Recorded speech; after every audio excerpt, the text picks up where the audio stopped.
respecting parents apply to both parents, father and mother, as we have in Parashat Yitzhagh and Parashat Kedushin. Now the question is how to respect parents. Respecting parents, as we spoke about, is by serving them food, providing them with clothing, helping them for shopping.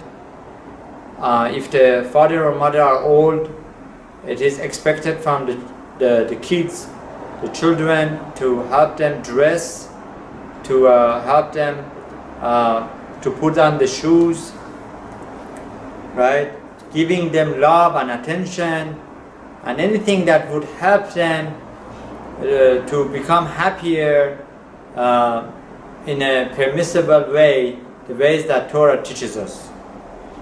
Now, it says in the Parashat Yitro, in the 10 Commandments, Kabed avicha ve'imecha.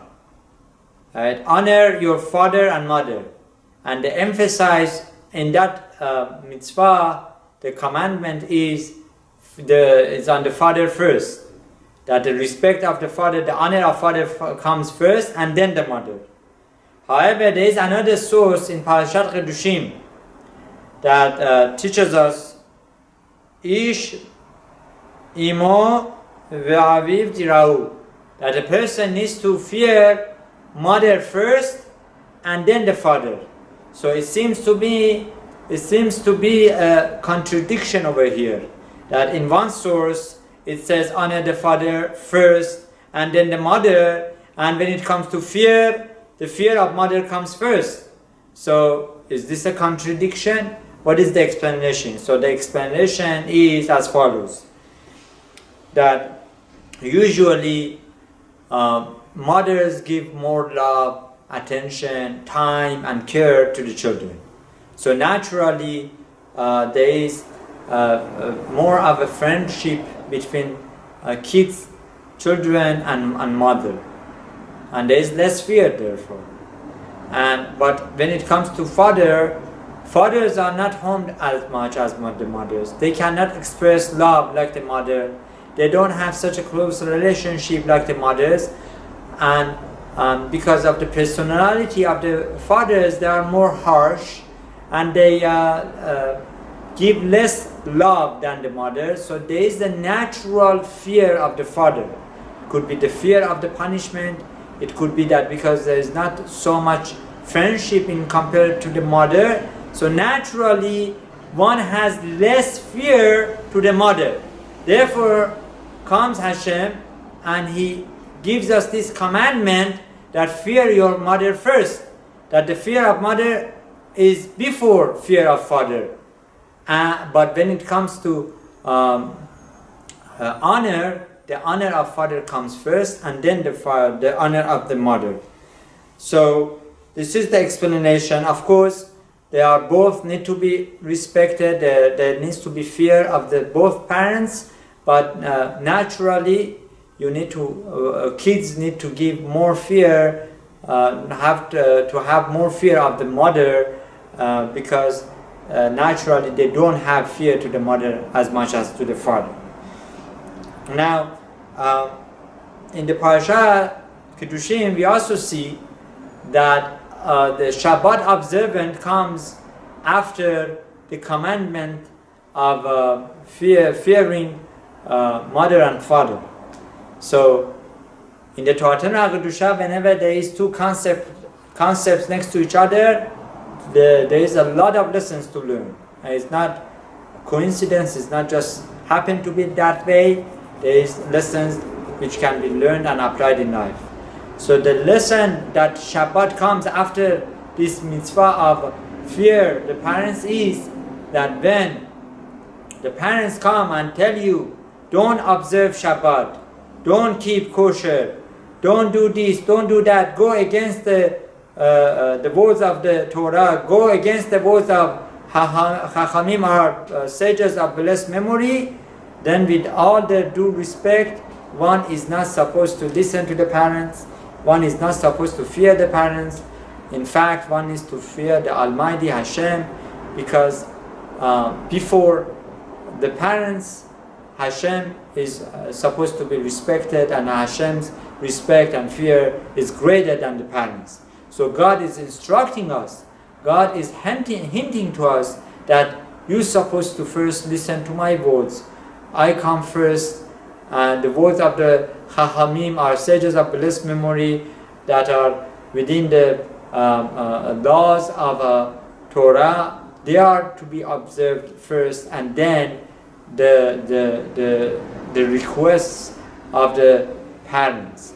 Now there are cases that parents would come and give us their advice, give the kids their advice. What is the Torah's perspective in this matter? In that matter, that the advice of the parents have to be taken very seriously. They love their children. They want the best for their children. Sometimes they could give wrong advice because they might not have the right facts, or they might not know all the details. That does not put them down. If anything, the respect of parents is very important and very beneficial for everyone, right? So knowing this, it comes to one's mind. What about if they suggesting certain girl or boy for marriage, and you are not the kid, right?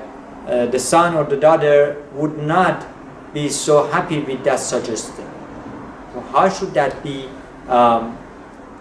reacted? So the reaction has to be with a lot of respect. One needs to analyze and think, what is the advice? If the parents are advising, don't get married to such and such person because that person is religious, because that person is Shomer Shabbat, and they are not comfortable with that, then the children do not have to listen to that advice, right? And they can make a decision based on the values of the Torah. Of course, in every matter, a respectful, quality, orthodox mentor, could be a rabbi, could be somebody who has experience, needs to be reached out. But generally speaking, parents cannot dictate to their kids to avoid certain marriage because of level of Yiddishkeit, Yahadut. If they say, I don't like the look of this girl, right? I don't like the way that she dresses, right? Or she's not tall enough, or she's not educated enough, and these details are not enough reasons to avoid marriage, to consider going out with someone, considering a date. Now, if they come and they say, we know this family, and this family are not a match for you, they don't share the same values as ours, and they are not going to be a good soulmate for you, my dear son or daughter, then that advice needs to be taken seriously and need to be studied and need to be examined to make the right decision. When it comes to these decisions, because these are very sensitive decisions, Netanyahu Shlita advises as well as many Hachamim to seek a second opinion, consulted with a quality Orthodox rabbi or a mentor. Baruch Adonai Leolam, Amen v'Amen.